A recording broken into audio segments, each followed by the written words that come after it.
जी, तो हम पढ़ रहे हैं कि इसके जो अंदर वाले सेल्स होते हैं उनको कहते हैं सर्टोलाइज सेल्स, और इन सर्टोलाइज सेल्स से क्या बनता है अल्टीमेटली ये स्पर्म की मैचुरेशन करवा रहे होते हैं, फॉर्मेशन करवा रहे हैं। इसी तरह से ये नरिशमेंट प्रोवाइड कर रहे होते हैं। और ये जो आपको बाहर नज़र आ रहे हैं, देखिए यहाँ पे ये एक इंटरस्टिशियल, यहाँ पे ये एक सेमिनिफेरस ट्यूब्यूल है, ये भी सेमिनिफेरस ट्यूब्यूल है, ये भी ट्यूब्यूल है। इसी तरह ये सारी सेमिनिफेरस ट्यूब्यूल्स होती हैं और इनके दरमियान में आपको ये खाली सेल्स नज़र आ रहे हैं एक्चुअल में।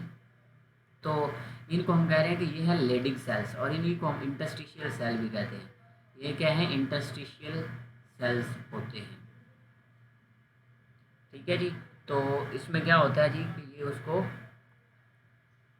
डिफरेंट फंक्शन के अंदर हेल्पफुल करवा रहे होते हैं। जी, तो इसके बाद है हमारी स्पर्मेटोजेनेसिस। स्पर्मेटोजेनेसिस का मतलब क्या है? देखिए जी, जेनेसिस का मतलब होता है फॉर्मेशन, स्पर्म फॉर्मेशन, जनरेशन। तो इसको हम कहते हैं that is called the spermatogenesis. तो इसके अंदर क्या होता है, सबसे पहले स्पर्म प्रोड्यूसिंग सेल्स जो कि डिप्लॉइड सेल्स होते हैं। उसके बाद इसके अंदर स्पर्मेटोगोनिया आते हैं जो कि उनकी डिफरेंशिएशन से बनते हैं, और इसको हम कहते हैं कि ये माइटोसिस से बन रहे हैं।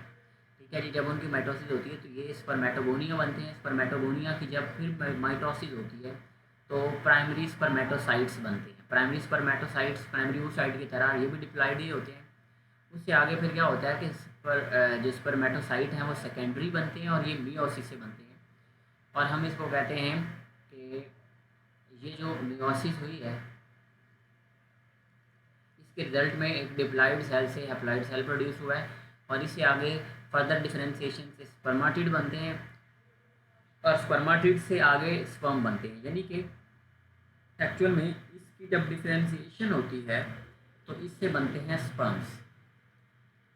तो हम कहते ये हैं कि जो स्पर्माटिड होते हैं, समझ लें कि ये इस तरह के सेल्स एक्चुअल में होते हैं, और इनके अंदर बहुत सारी चीज़ें लाइक इनकी टेल, उनका एक्रोसोम बनाना, उसके अंदर माइटोकॉन्ड्रिया बनाना, इसी तरह उसकी डिफरेंट ये इस तरह का स्ट्रक्चर बना देना।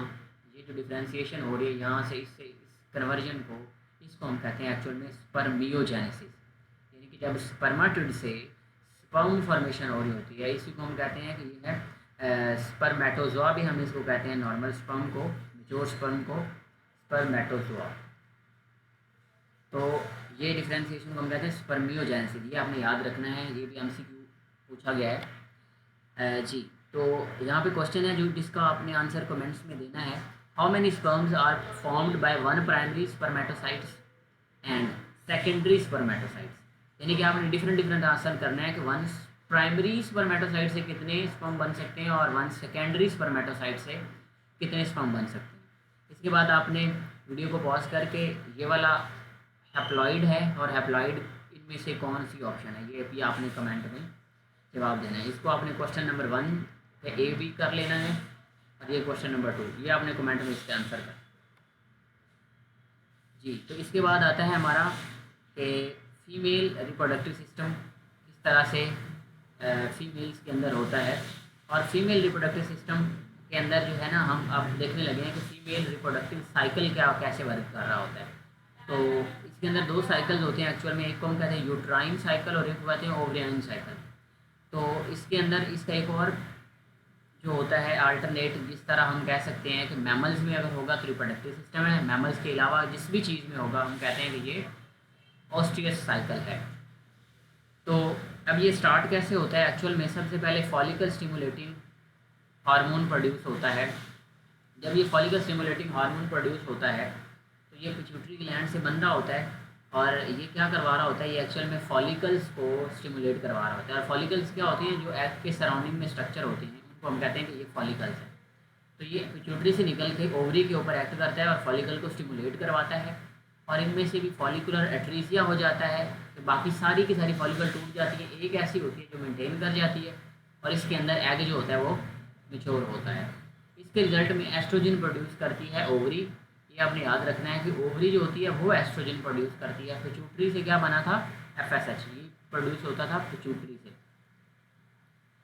तो इसके रिजल्ट में एस्ट्रोजन बनता है। एस्ट्रोजन क्या करता है कि एस्ट्रोजन का काम एक्चुअल में होता है कि ये बहुत से काम करेगा, लेकिन सबसे पहले ये क्या करेगा कि ये इंक्रीज जब जैसे जैसे इसकी क्वांटिटी इंक्रीज होती है तो ये FSH को डिक्रीज कर देता है, और इसकी वजह से एस्ट्रोजन बढ़ने और FSH डिक्रीज होने की वजह से एक्चुअल में LH रिमूव होता है, जिसको हम ल्यूटिनाइजिंग हार्मोन कहते हैं, और ये ओवुलेशन करवा देता होता है।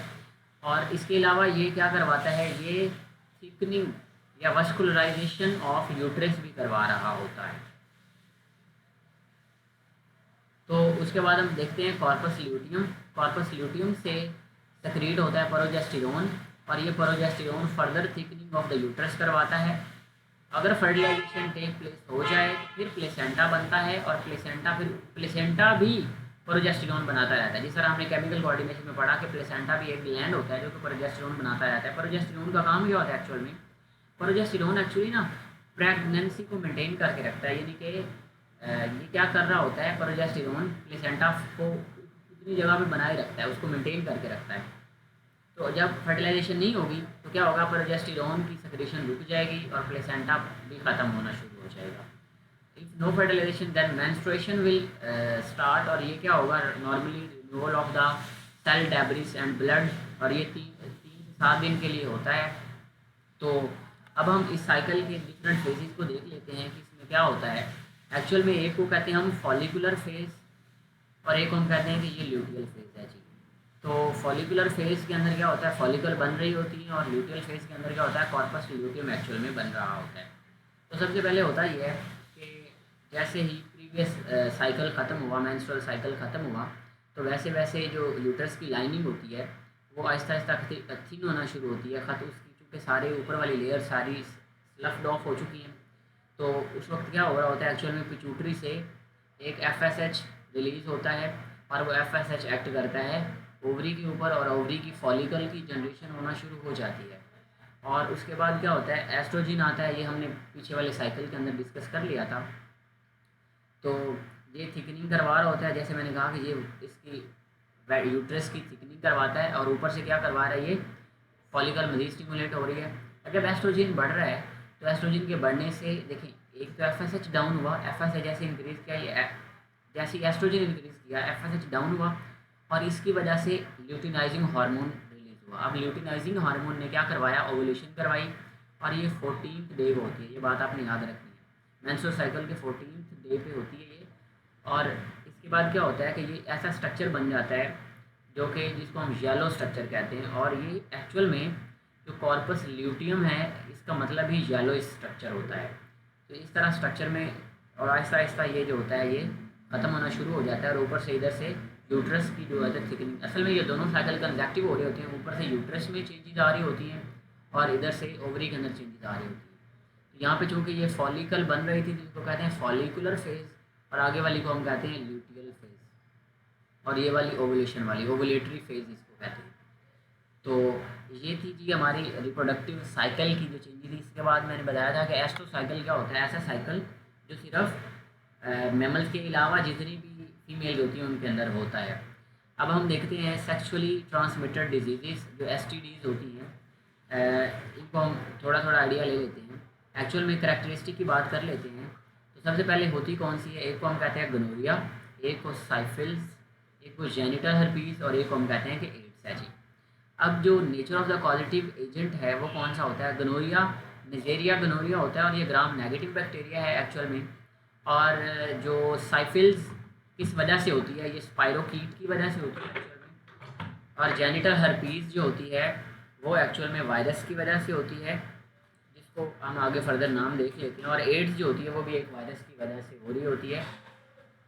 और इसके बाद आता है इसकी कॉज के अंदर जो बैक्टीरिया कॉज करता है that is called the Neisseria gonorrhoea. और इसके बाद साइफिल्स जो कॉज करता है that is called the Treponema pallidum. और जो जेनिटल हर्पीस है ये वायरस की वजह से है, तो इसको कहते हैं हर्पीस सिम्प्लेक्स वायरस 2।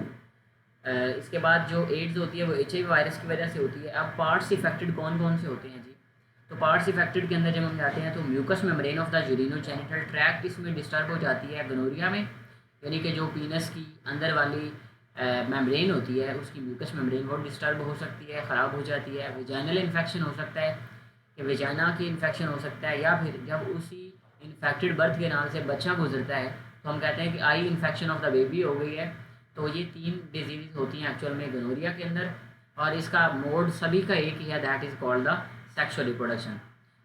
तो साइफिल्स के अंदर पार्ट्स कौन से इफेक्ट होते हैं? रिप्रोडक्टिव ऑर्गन्स डिस्टर्ब हो जाते हैं, skin, bones, joints, CNS and heart, ये वाले सारे ऑर्गन्स इफेक्ट हो जाते हैं। इसके अलावा जो जेनिटल हर्पीज़ है उसके अंदर soreness of the reproductive organs, जिस तरह अल्सर है, तो इस तरह के सारे मसले होते हैं जेनिटल हर्पीज़ में। और एड्स में क्या होता है, स्पेशली इम्यूनिटी डिस्टर्ब हो जाती है और ये हेल्पर टी लिम्फोसाइट के ऊपर एक्शन करता है। ये एमसीक्यू बहुत इंपॉर्टेंट है कि एड्स जो होता है उसका एचआईवी जो वायरस है वो हमारे किन सेल के ऊपर अटैक कर रहा होता है, तो एक्चुअल में वो कर रहा होता है हेल्पर टी लिम्फोसाइट्स के ऊपर, और मोड ऑफ ट्रांसमिशन सबका सेम है, that is a sexual reproduction.